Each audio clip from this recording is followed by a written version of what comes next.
പരിചയപ്പെടുത്തുന്ന പുസ്തകത്തിന്റെ പേരാണ് കൂടുവീട്. ശിവരാമൻ ചെറിയനാട് എന്ന് പറഞ്ഞ ഒരു എഴുത്തുകാരനാണ് ഈ പുസ്തകം എഴുതിയത്. ഒരു പഴയ പുസ്തകമാണ്. പക്ഷേ ഇതിലെ കഥ എന്ന് പറയുന്നത് നമ്മളുടെയൊക്കെ വീട്ടില് ഉള്ള നമ്മളുടെ ജീവിതത്തിലുള്ള കാര്യങ്ങൾ ഉൾക്കൊള്ളിച്ചുള്ള ഒരു കഥയാണ്. ഈ കഥ മുന്നോട്ട് നീങ്ങുന്നത് സിന്ധുമോൾ എന്ന് പറഞ്ഞ് നഴ്സറിയിൽ പഠിക്കുന്ന ഒരു കുട്ടി കണ്ടൊരു കാഴ്ച, അവൾ അതിനെ കൊണ്ട് നടത്തിയ സ്വപ്നങ്ങളുമെല്ലാം ഉൾക്കൊള്ളിച്ചുകൊണ്ടാണ്. സിന്ധുമോള് നഴ്സറി പഠിക്കുന്ന കുട്ടിയാണ്. ഒരു ദിവസം കാലത്ത് എഴുന്നേറ്റപ്പോ അവളുടെ വീട്ടിലെ ബൾബിന് ഇങ്ങനെ വയറുണ്ടാവില്ലേ നമ്മുടെയൊക്കെ വീട്ടില്, ആ വയറുമ്മ കിളി കൂട് കൂട്ടി. ആ കൂട് കൂട്ടുന്ന ആ കാര്യത്തിൽ നിന്ന് അവളുടെ ഈ കഥ ആരംഭിക്കുന്നത്. കൂട് ഉണ്ടാക്കി കിളി മുട്ടയിട്ടു. സിന്ധുമോളും ചേച്ചിയും എന്നും അതിന്റെ കാഴ്ചകൾ കാണാൻ അവിടെ ഇരിപ്പായി. സ്കൂളിൽ പോകാൻ തന്നെ താല്പര്യമില്ലാണ്ട്.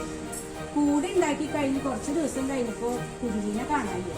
സിന്ധുമോൾക്കും ചേച്ചിക്കും ഒക്കെ ഭയങ്കര സങ്കടമായി.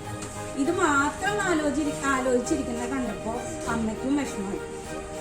അമ്മ പറഞ്ഞു, ഇത് നോക്കിയിരുന്നാൽ ഇവർ സ്കൂളിൽ പോകുന്നില്ല, ആ കൂട് ഞാൻ നശിപ്പിക്കാൻ പോകാം, കുരുവി വരുന്നില്ലല്ലോ, അപ്പൊ ആ കൂട് ഞാൻ നശിപ്പിക്കാൻ പോകാന്ന് പറഞ്ഞ് ഒരു വടിയെടുത്ത് അമ്മ കൂട് നശിപ്പിക്കാൻ പോവുകയാണ്. അമ്മ കൂട് കത്താൻ വേണ്ടി നോക്കിയപ്പോൾ അതിൽ കുഞ്ഞു കിളികളുണ്ടായിരുന്നു. അപ്പോഴാണ് അമ്മ അമ്മയെ കുറിച്ച് ആലോചിച്ചത്. അമ്മയുടെ മക്കൾ എന്ന പോലെ തന്നെ കുരുവികൾക്കും അവരുടെ കുഞ്ഞുങ്ങൾ ജീവനാണ്. നിങ്ങളൊക്കെ അമ്മമാർക്ക് ഭയങ്കര ഇഷ്ടമല്ലേ? നിങ്ങളെ പൊന്നു പോലെ നോക്കല്ലേ? അതുപോലെ തന്നെയാണ് കുരുവിയുടെ മക്കൾ എന്ന് അമ്മയ്ക്ക് ഓർമ്മപ്പെടുത്തിക്കൊണ്ടാണ് ഈ നോവൽ അവസാനിക്കുന്നത്. നിങ്ങൾക്ക് സമയമുള്ളപ്പോൾ ഈ ബുക്ക് എടുത്ത് നിർബന്ധമായിട്ട് വായിക്കണം. അതായത് വായിച്ചു തുടങ്ങുന്ന കുട്ടികൾക്ക് വായിക്കാൻ എളുപ്പമായ രീതിയിലാണ് അദ്ദേഹം ഈ കൃതി രചിച്ചിട്ടുള്ളത്.